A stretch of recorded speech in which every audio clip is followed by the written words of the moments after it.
Hello, and thank you for listening to the History of World War II podcast, episode 327, The Fall of Bataan. Last time, the breakthrough of the Allied line, the separating of General Jones' 1st Corps with General King's 2nd Corps, had been achieved. General Homa's plan was working. Now, it was time to drive south and end this Battle of the Philippines, once and for all. Attempting to counter this, General Wainwright threw in what extra men he had, and as we have seen, what extra food he had. Neither was very much or enough.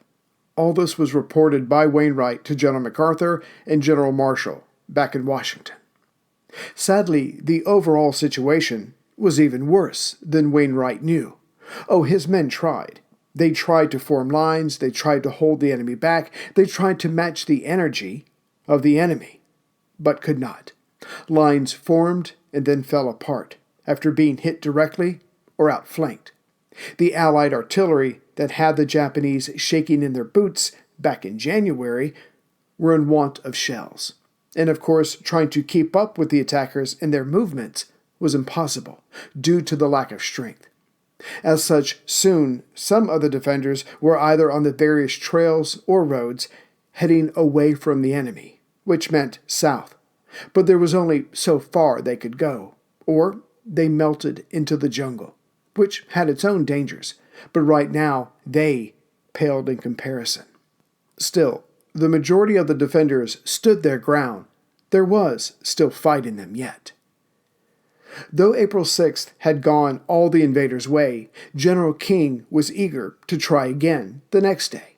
Thus, on April 7th, several units were cobbled together to try a pincer attack on the enemy where trails 6 and 8 met, about 2 miles west of Mount Samat. If the enemy could be crushed there, then the Allies would hopefully have time to extend this new defensive line along the Pentagon River that ran south to north, and along the San Vicente River that ran to the northeast, where some Allied units were already being stationed. Far from perfect, yes, but if this bent line could be reattached to General Jones' 1st Corps line to the west, then perhaps the enemy could be held back for a while longer. Again, this was to be a pincer attack, hence Colonel Lilly, coming from the east, would head west with 2 battalions of the 57th Infantry and 2 battalions Philippine Army of the Reserve Corps. Meanwhile, the 45th Infantry and Company C, 194th Tank Battalion, would head east to meet Colonel Lilly. The tanks were from General Albert Jones' 1st Corps Command, and though his line was kept busy with the diversionary attack, the command realized they had to pool their resources to have any chance of survival. And yet, given the disorder of the defenders' entire position, but mostly along the 2nd Corps' line, as well as their logistics, as this had to work, the commanders were being cautious, overly cautious. The force heading east, the 45th Infantry, would lead with only 1 of its battalions and 2 of its tanks from C Company. The rest would stay with General Lowe's headquarters. If all worked out well enough with the attack, then the rest of the 45th Infantry would be released. As General Nara and his 65th Brigade had been the stars for the last few days, it will come as no surprise that Nara anticipated some attack in this area. Further, he guessed that the attackers were more concerned about retreating when things went wrong versus making them go right, and he was not wrong. Thus, Nara selected the perfect place within the trail junction of 6 and 8 area to set up his ambush. Further, the defenders had no other option but to walk along the trail as they were hemmed in by a steep hill to the south and a ravine to the north. And as the ambush was set up at a location just before the Allies expected to meet resistance, that combined with the sharp turn in the trail, those Filipino troops would be walking into a trap, and yet unable to see it due to the sharp turn and the terrain on either side. Thus, at 1 a.m. on April 7th, the 2nd Battalion moved out arranged in columns of companies. In the lead were the 2 tanks and a platoon of Company F. The battalion and regimental headquarters personnel were bringing up the rear, with Colonel Doyle in their midst. After an hour and a half of walking, the lead elements were approaching the bend in the trail, and thus the ambush. Many of the men walking had their eyes down, expecting those ahead of them to look out for trouble. And they were not wrong in this, but considering the fighting of the last few days, having more eyes up and alert would have been preferable. Of course, then there's the hunger and fatigue factors to consider. As the leading soldiers made the turn in the bend, the scouts of this column recognized the potential trap and started yelling out. Then the closest Japanese troops raised their guns. Spotting some of these, the scouts yelled out louder, but it was too late. The trap had been entered and sprung. Right away, the lead tank was taken out, but the second one was only damaged. This allowed it to turn around. The lead jeep, carrying 6 officers in it, was hit. Instantly, the driver and 2 others were killed. The 3 other passengers were wounded. Their training and recent experiences being what they were, the men quickly formed a line and started returning fire. This allowed those in the jeep still alive to backpedal, as did the lone tank. But clearly, the location of this battle had been chosen by the Japanese, hence it was unwise to stay and fight. Who knew what else they had planned? With the first shot, Colonel Doyle ran to the front to take over. As expected, it was an ambush. There was confusion on the defender's side. Besides which, it was still dark, so the best Doyle could do for now was to have his men return fire to keep the enemy away and wait for daylight. This worked, and the Japanese were unable to get in close enough to cause real confusion. Also, the increased lighting showed Colonel Doyle there was no chance of smashing through the blocked trail ahead. Ordering an about-face, the men of this half of the pincer movement made their way back to the Pentagon River. At this point, the story should read, and the 2nd Battalion with their lone tank made it back to the 3rd Battalion and the rest of the tanks, and all were safe. But that was not the case. During all this, 3rd Battalion and the majority of the tanks that had been waiting around had been engaged in their own battle, as other Japanese troops had come south to clear this way. The ambushed 2nd Battalion made it clear of the threat, as did the 3rd Battalion, but it took them until 6 p.m. that day to get away, as the brave Japanese soldiers kept trying to bodily block the Allies' retreat. Thus, even though it had been remote, the chance of linking up Sector D, General Lowe's headquarters, and the rest of General King's 2nd Corps line was now impossible. As it was, these troops close to the Pentagon River were told to cross over to the West Bank and form a defensive line there, until something else could be thought of. General Parker's sector may have been in tatters, but that was no reason to give up on General Jones' western sector. As for the other half of the pincer attack to be carried out by the 1st and 2nd Battalions of the 57th Infantry Regiment, that never got off the ground. These men were met by Colonel Sato's 61st Infantry Regiment, who were trying to locate and attack the southern end of the San Vicente line along that river. As the pincer attack did not come off to the west of Mount Samat, this left the 33rd Infantry Regiment alone in that area, and with this being their status, they were about to meet their end. Of course, the men of the 33rd Infantry had guessed their demise was nigh. Previously, when we left them alone with no operable radio equipment and enemy units nearby, now it was time for their fate to play itself out. At 6 a.m. on April 7th, the enemy troops near them started an hour-long mortar attack. Only then did the Japanese fix bayonets. Still, as the two sides clashed, the Filipinos, probably from desperation, did well at first. They were clearly up to the task of standing toe-to-toe with the Japanese, but then their lack of food for the last few months began to tell. The Filipinos weakened and fell. Major Holmes, in command, knew they had to make a break for it, but by now the number of wounded was considerable. Doing the best with his situation, Holmes ordered that the medical officers and the wounded stay behind and surrender. Those that could were going to fight their way out. That was the plan, but as the Japanese had been ready for this, few defenders actually made it into the jungle. Thus did Nara's 65th Brigade and the 61st Infantry Regiment take the area that was formerly Sector D.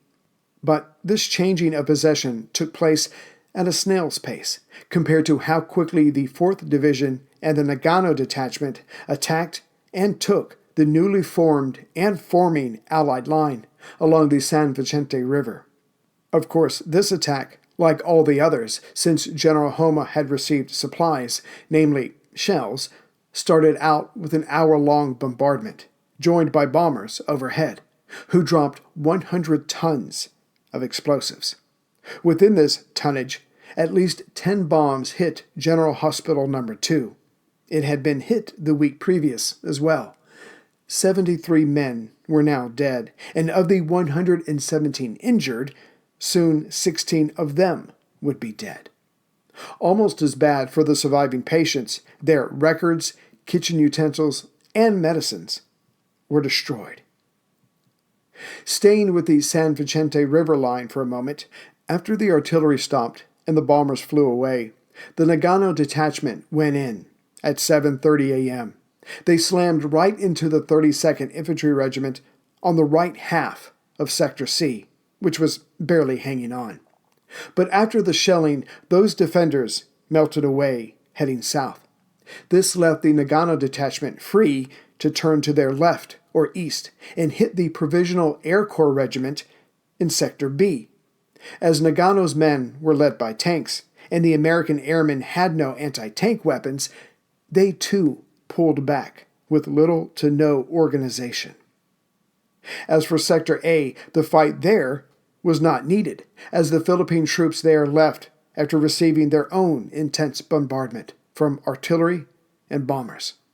At this point, General Homa controlled the entirety of General Parker's 2nd Corps line. To be sure, General Blumel tried to calm his men of Sector C, but each time he got a few men to stop, to form a line, when an enemy plane flew over, even without dropping bombs or shooting bullets, the men on the ground broke and ran south. There was no stopping them.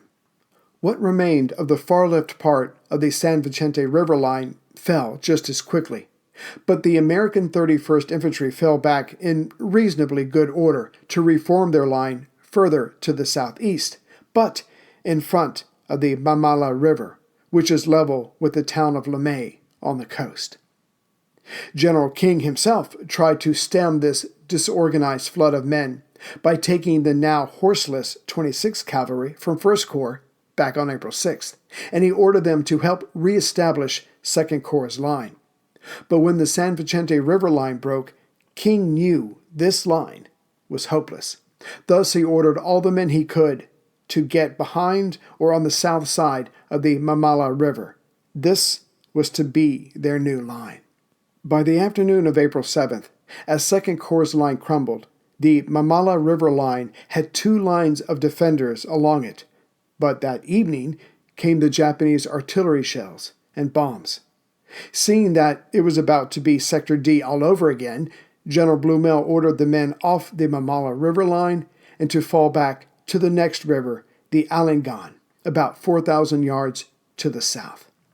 The men, though shaken, waited until dark and began to move out.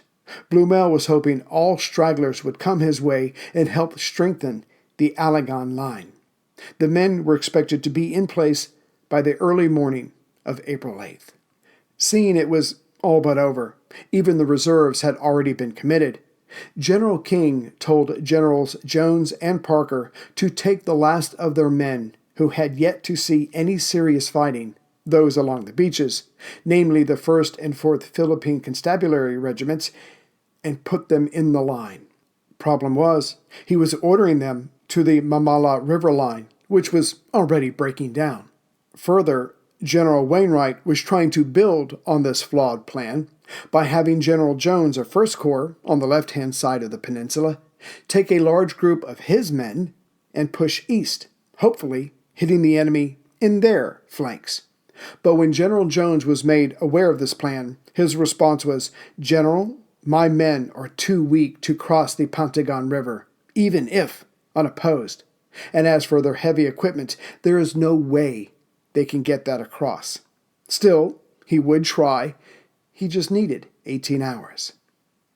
This got back to General Wainwright, who told General King it was his decision to make, as he was there on the ground. King knew this would not work, so instead ordered General Jones to pull back to the Mariveles Mountains. Having sent off his orders to King, Wainwright reported to Washington all that had happened in the last 24 hours. There was nothing good to report. As for the reports getting back to General Homa, he had expected this latest offensive to last at least a month, but the enemy was melting in front of his men. All they had to do was keep going. Even better, Japanese casualties for these amazing gains had been only 150 dead and 250 wounded, while taking 1,000 prisoners and many piles of weapons. Lastly, the Nagano detachment had not lost a single man. General Homa ended April 7th with an order to push on without delay. Their target now was Kankaban, a town on the southeast corner of Bataan. But making sure his men did not get carried away with the coming victory, Homa ordered them not to bunch up around Kankaban. Hence, the 4th Division was to drive south, but stay west of that town. The 65th Brigade would take Mount Lemay and the heights of Mariveles to deny them to the enemy. The Nagano detachment would head down the East Coast Road. The 16th Division would march behind the Nagano detachment and prepare themselves to take the entirety of the Mariveles Mountains. Of course, the 14th Army Artillery and the 22nd Air Brigade would soften up the enemy again before the next attack. Next, and this order was a first, the artillery of the Japanese were to open fire on Corregidor itself as soon as it came within range. As the defenders had their internal lines reduced, they were able to bunch their men more together and support them with artillery. It was hoped they would be able to deliver a bloody nose that would give the enemies pause. And yet, as all these orders were flying around, radios were far from perfect, the men did not get into their correct positions. Further, some of them kept walking or running south after crossing the Allegan River. Also, due to miscommunications, there was a gap of 1,000 yards in between the defenders' right and left flanks. When the Japanese artillery started up and their bombers flew over early on April 8th, the results were more than could have been hoped for by General Homa. Within minutes, the defenders on the right, weak, exhausted, and only thinking of food, now became firemen as the local grass and bamboo were set ablaze. Seeing this, the Japanese kept sending their bombers in. Scouts noticed that each time their pilots flew over, the Filipinos would break and hide, only to come back and start digging again or putting out the fires. But with each sweep of bombers, fewer defenders were returning to the line. Not a single Japanese infantryman had moved out yet. Besides bombing the Allegan River line, the Japanese fighters were helping out, and then they would swing to the north to strafe enemy troops who were retreating along the various trails.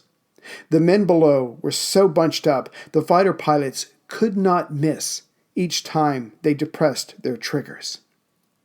The Japanese infantry did not come near the defensive line until 2 p.m. of that April 8th. They quickly found the gap in the center and started harassing both flanks. The Americans to the west or left fell back, followed by the Filipinos on the right.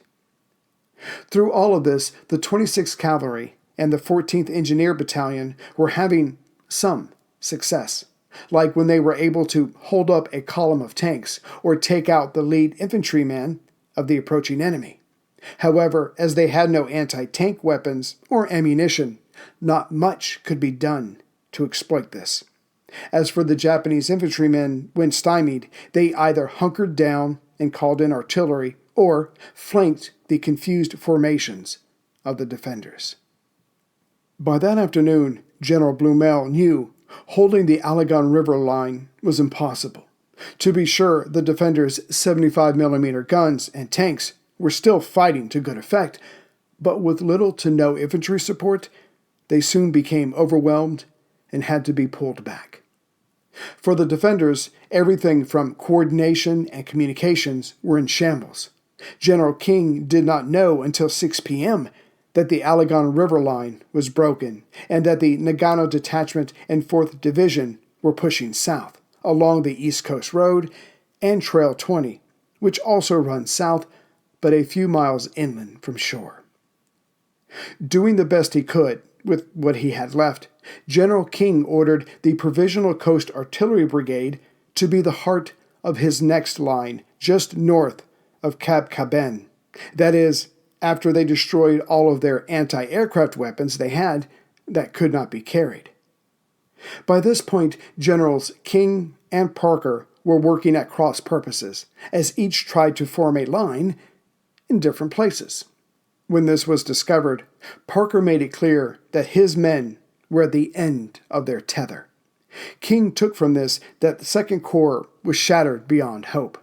Further proof came when the new line to be formed along the Lalamo River, located in between the Allegan River and the town of Cab Caben on the coast, only a few units showed up due to exhaustion and faulty communications.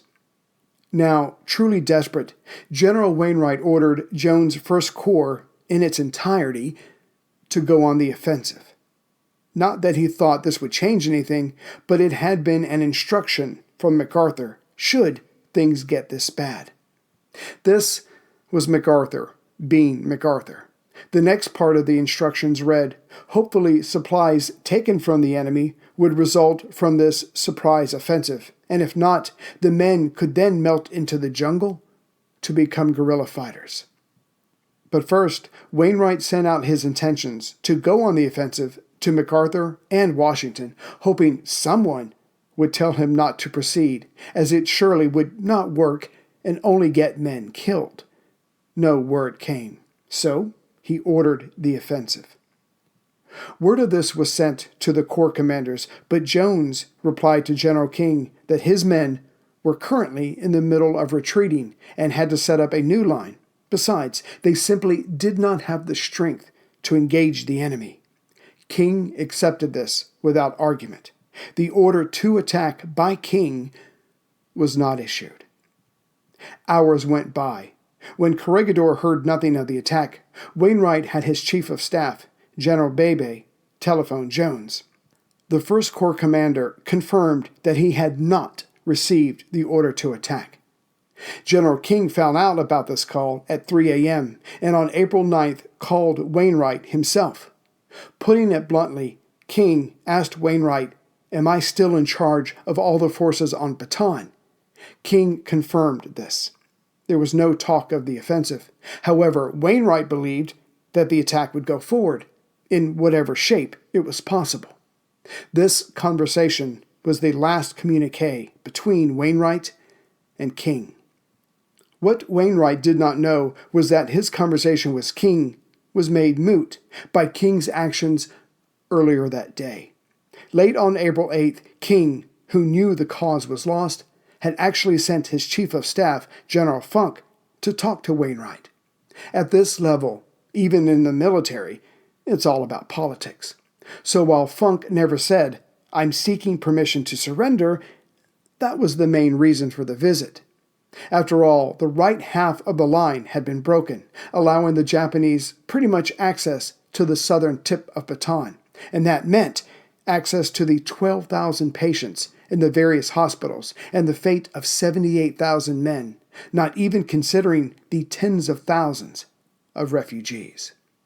But Wainwright's hands were tied by a letter on his desk from MacArthur that prohibited surrender under any conditions. The general had written more than once, if it came to surrender, it was better to, and thus ordered so, to attack the enemy and take out as many of them as possible before the command was obliterated, which is easy enough to say or write from Australia.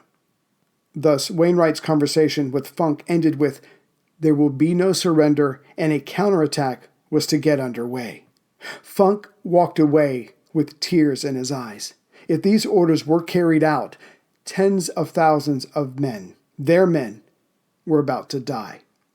Years later, Wainwright said that he expected King to surrender. It's just that he could not give him the order to do so.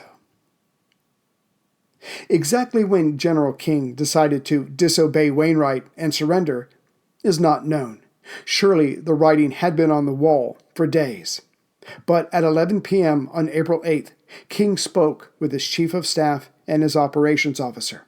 He described the overall situation, none of it good, and saying going on the offensive would only get his men killed, with nothing to show for it. The exact opposite of leadership. Plus, there was no stopping the Japanese, so what was the point? No, it was time to open negotiations with the enemy. King then called his entire staff together. He told them his decision and that he did not want opinions. The blame was to fall entirely on his shoulders, which is why he did not inform Wainwright of his decision. So Colonel E.C. Williams and Major Marshall H. Hurt Jr., both unmarried and no kids, volunteered to seek out the enemy to arrange for King to have a meeting with General Homa. King explained that it was imperative to discuss the following: the sick and wounded in the hospitals, that they were now within artillery range, to tell the enemy that it would take time to get word to all of his scattered forces, that his men were weak from hunger. This should be considered if Homa wanted them to walk a great distance, and lastly, the civilians with him and his had no part in this fight, that they should be left alone. At 3:30 a.m. on April 9th, Williams and Hurt were on the road, seeking out the enemy. However, the Japanese probably had an idea of what was to come, as huge explosions were taking place behind the Allied lines. Clearly, they were destroying their stores and larger weapons. During this, about 2,000 people, the nurses and some troops, American naval, and some of the men of the 26th Cavalry, escaped to Corregidor by barges. At 5:30 a.m., Williams and Hurt made contact with enemy troops near the battle line, close to the East Road. Right away, about 30 Hohei troops rushed at the two Americans, bayonets at the ready. Fortunately, an officer screamed at them to stop. The officer told the two Americans to get back in their jeep and follow him. Soon they met General Nagano, who agreed to talk to King near Lamao. Hurt was sent back to get King while Williams stayed behind. Hurt reached King at 9 a.m., who was all set to travel.